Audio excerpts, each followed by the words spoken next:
Hello, creative badasses. I'm Tasania Odette from TasaniaOdette.com and the Inspired Writers Tribe Facebook group. And oh my gosh, it's been like 2 weeks since we've had a video. I know. It's been kind of a crazy couple weeks because I just got done launching my very first book and it's alive. I have a book. I have a paperback and an ebook, and I'm just feeling so good that that's finally all taken care of. I mean, a writer's work never stops, but it was my first launch. It was a little crazy, so I did take a little break from doing live videos in here so that I could focus entirely on my launch. But my book baby is out in the world, and so I'm ready to get back into interacting in this group and doing live videos. So today's live video is, what do you do when you have too many ideas syndrome, or shiny object syndrome? This recommendation for the topic was by a YouTube viewer. I don't really know how to pronounce your name. It's Cessna Lynn, and I'm sorry if I mispronounced it. A lot of people mispronounce my name too, so I know what it's like. But anyway, so that's what we're going to talk about today. Too many ideas. Like, that's kind of like the opposite of writer's block. Writer's block kind of feels like you're immobilized and you can't write. Sometimes it feels like a lack of inspiration or a lack of idea or a lack of clarity about how to go about what you're writing. Too many ideas, even though it's kind of the opposite of writer's block, can have the same effect, because when you have too many ideas, you're not really sure what direction to go or what idea to go with. It can make you equally as paralyzed. Like, you can be staring at that blank page and be like, am I writing the right idea? Am I working on the right book right now? Am I working on the right project? So it can make you kind of go around and around in these circles, trying to figure out, whether you're working on the right thing, or if you're doing the right thing, or you're putting your focus where it needs to be.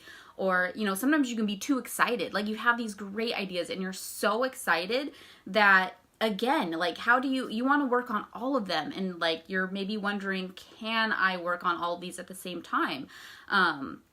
And so we're going to talk about that today. So the things that having too many ideas can make you ask, you might be thinking or asking yourself, what should I work on next, or what should I make a priority?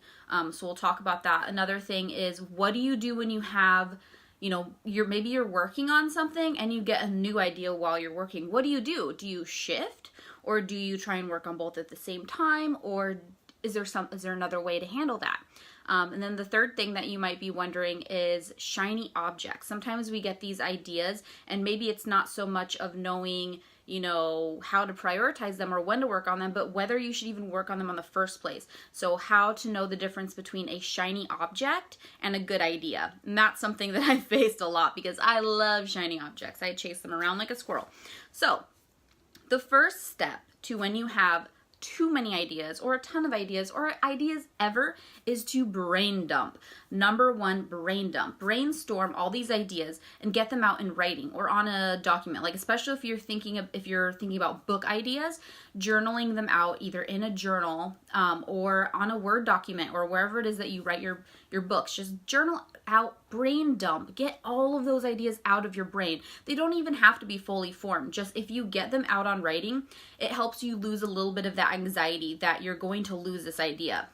And I face that a lot, and I think a lot of us do, is where we have like these great ideas and we're kind of worried we're going to lose them. So we kind of chase them all. We're like, okay, I'm going to work on the idea for this because I don't want to lose that. Oh my gosh, but there's this one, I don't want to lose that. And so we kind of end up spreading ourselves thin. But if we actually take the time to dump these, like, seriously, brain dump. Just saying that word like makes me feel so good. It makes me think of getting all that crap just like out of your brain. All of those ideas, just write them out in as much detail as you have, but don't feel worried about getting into too much detail. And if you are worried about that, some positive affirmation that I like to use when I am worried about that is this, saying something like, this idea is always going to be here. It's not going anywhere. Just reminding yourself, saying some kind of positive affirmation about how, I always have an abundance of creative ideas. Because a lot of times when we have so many ideas, we get into that scarcity mindset that we're going to lose them, and we get fearful that we're going to lose them.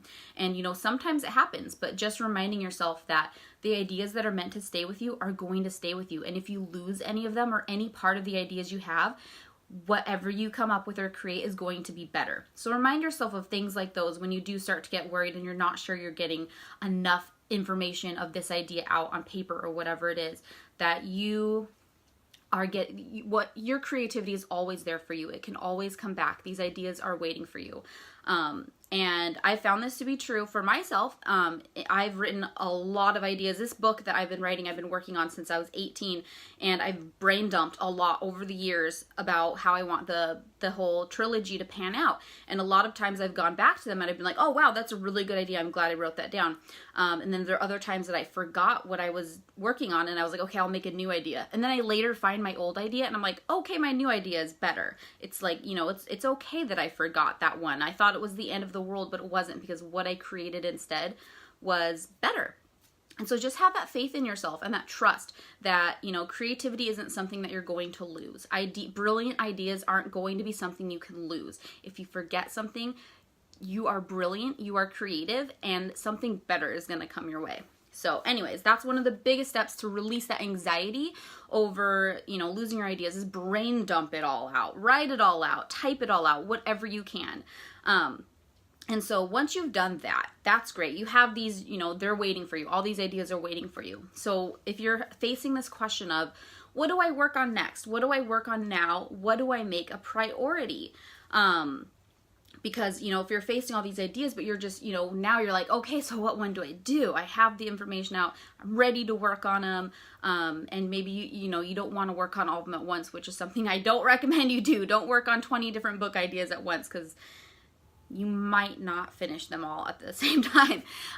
So you can ask yourself some questions, and these are great to journal. When you journal out your answers, it forces you to slow down and find answers that you might not have if you're just pondering them. But if you're not into journaling, go ahead and just ponder them. Just ask yourself these questions and see what happens. Ask yourself, if you have this, you know, a few different ideas in front of you and you're trying to decide what to work on next, rate them in the order of importance. Which of these ideas is most important?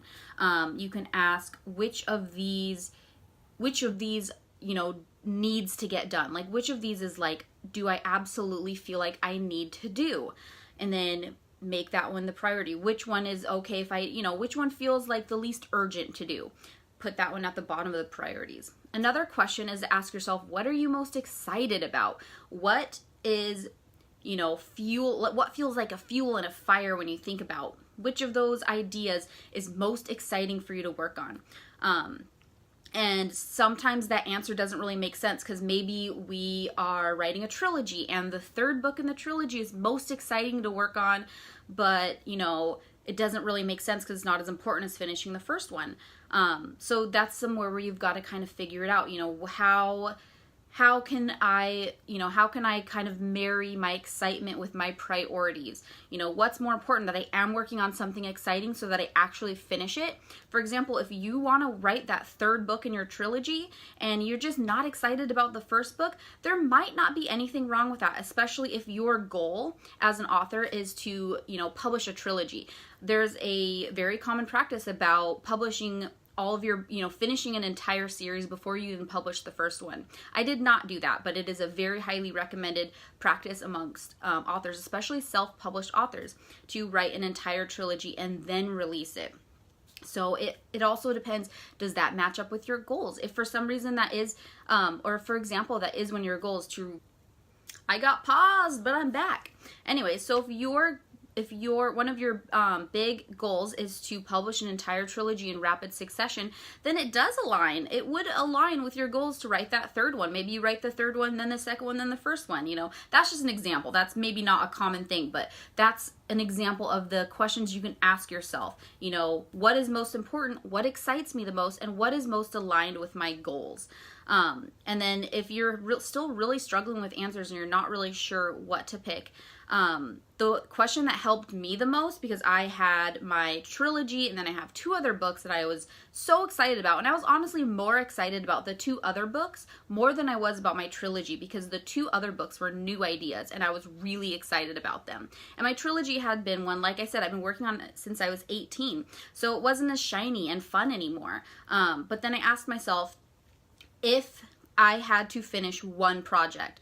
Let's say a magic fairy came into my life and said, you know what, I have to tell you a really hard fact. You're only going to finish one project. And then, you know, the world ends, you know, grim, really grim, right? But like, let's just pretend, you know, and she says, you have to pick one. And that's the one thing you're going to be known for. Which one would it be? Without a doubt, it would have been the trilogy.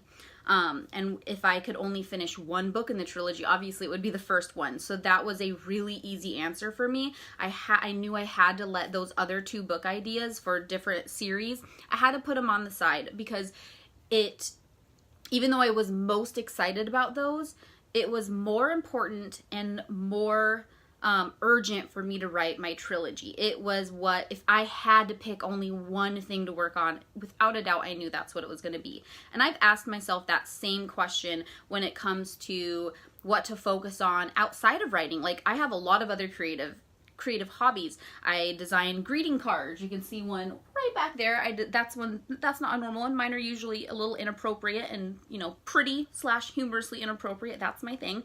And I also play ukulele, and I am a musician, and I do a lot of other stuff. I'm a mom, and I have to constantly manage my time so that I can make my goals happen. And as much as I love everything else that I do, all my other creative hobbies, writing my books, getting this baby published and in the world that's the number one. If I had to choose one and I had to throw away my ukulele, burn all my greeting cards, and, you know, never do another hobby again, it would be fine, because my book is the most important if I had to choose. So that's how I prioritize my time, is I constantly ask myself that question: what's the most important? If I had to choose, what would I choose?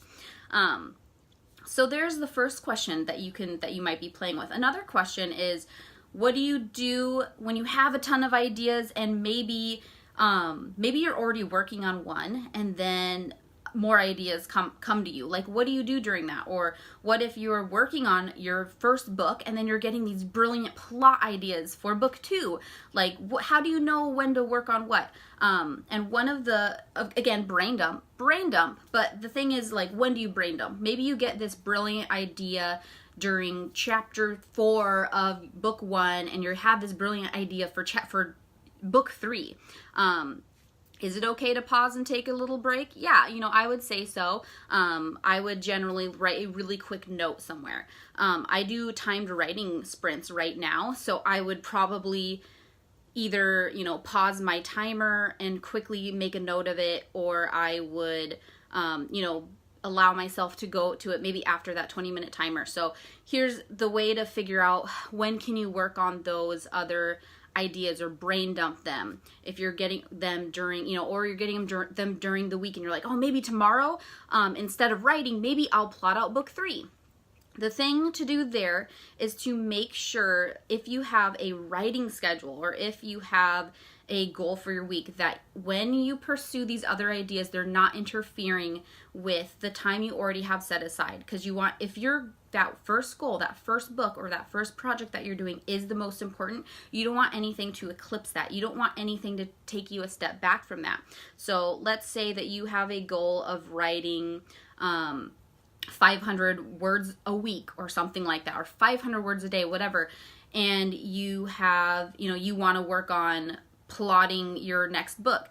You can set aside time outside of that time that you already have for your first book, so that you can make sure you're still meeting those goals, and having your time outside of that be free range. You know, you've done your 500 words today, well, then the rest of your day you can start plotting book 3. And then, like I said, if for example you have like a brilliant idea while you're already working on another thing, just make sure you manage your time. Like, maybe you say, okay, I'm going to take a break really quick just to jot down this idea, but I'm not going to fully flesh it out until I finish my 500 words this day.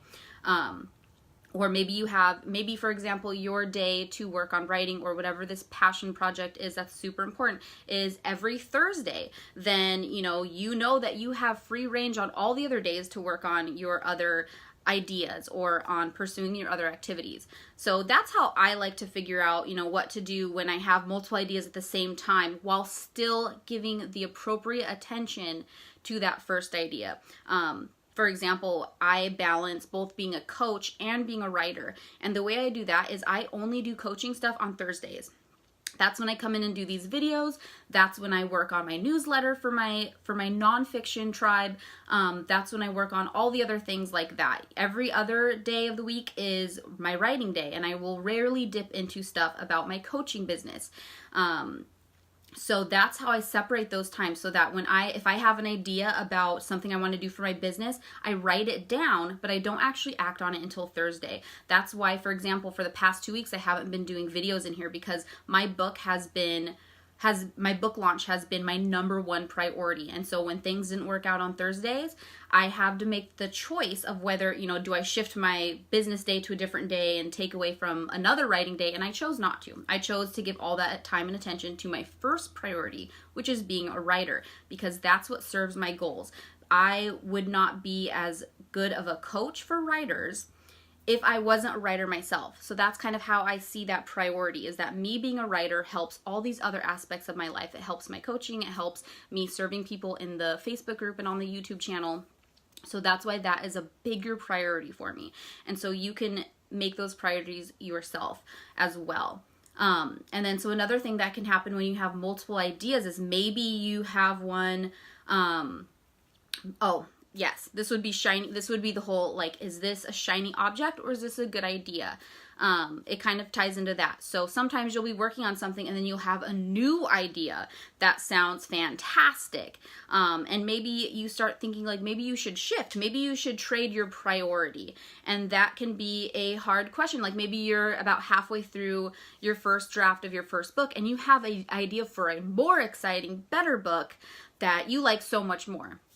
And so, again, you kind of have to ask yourself those questions of, is this taking me toward my goals or is it taking me away from my goals? Is this new idea more important to me? If I had to only pick one of these, would it be finishing this book I've already started, or would it be starting this new one and, putting all my attention to that? So, again, asking yourself some questions about, is that going to be in alignment with your goals and what's really important to you. And if you're like, actually, no, I really do need to finish this first book before I do another one, then again, brain dump, and, allow yourself to work on it in off time if you end up wanting to work on it simultaneously. And then sometimes you can have a brilliant idea and maybe you're not even sure if you should do it at all. For example, I'm constantly having brilliant new ideas for, business stuff, or ideas to, business type stuff, marketing type stuff. I always have these new ideas of things like, oh, that sounds fun.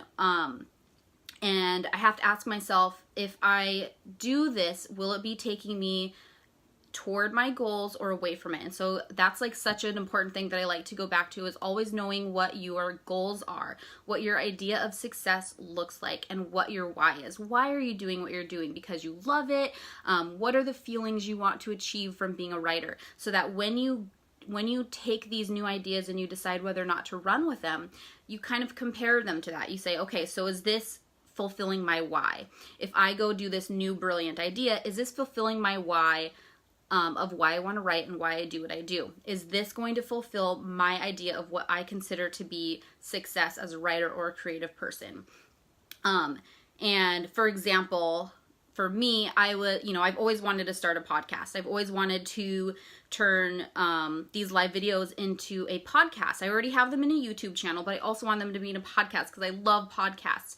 And that's one of those shiny objects. And it's one of those things that's a low priority for me, because yes, I love podcasts, but it would be a new thing for me to learn. And it would be a new thing that I'd have to set up on my Thursdays, which my Thursdays already have a lot of activity. So it's something I still want to do, but for now I'm considering it a shiny object because it is not something that's necessarily taking me a huge leap toward my goals, which my main goals are writing my book and then serving other writers and being able to help and inspire other writers. And yes, having a podcast can do that, but I already have a couple pieces in place for that. I have the Facebook group, YouTube channel. So that's a good way to think about that. Is this a big, brilliant idea that's going to radically help you get to your goal? Or is it just another thing? So that's what I have to say about that today. Feel free to ask any more questions. Post in the Facebook group. Post in the comments in the YouTube video. And I hope those of you who have tons of millions of ideas flying around your head are having a little bit better of an idea of maybe how to organize them and figure out what to work on next. That was a huge step for me. Getting those shiny objects and my priorities straight is what helped me just really double down and finish my book and have it ready for publication in the past year. So it really does help. I know it's tempting to do everything at the same time, but I have to say I did make priorities. Like I said, I had stopped. I had to set aside my goals for my greeting cards and for my music because it wasn't something I wanted to really take me forward, and it didn't align with my goals as a writer. And I don't regret it. It's fun to design my greeting cards. It's really fun to play music, but it is so fulfilling to have written and published a book and to be continuing to write and be building an author career. That's what I want with my life. So it was worth it to set aside those other things that were fun, but they weren't really taking me toward my goals. And maybe when I have more time, I can start working on them again. I can start putting them in my time outside of the time where I have my goals organized. And so I will do that someday. But for now, I don't regret it, and I don't think you will either. And if you do, you can always go back. Even realizing you made a wrong choice is just a learning experience. So I hope that helps. If you guys have any questions, like I said, post them. I hope you guys have a great week.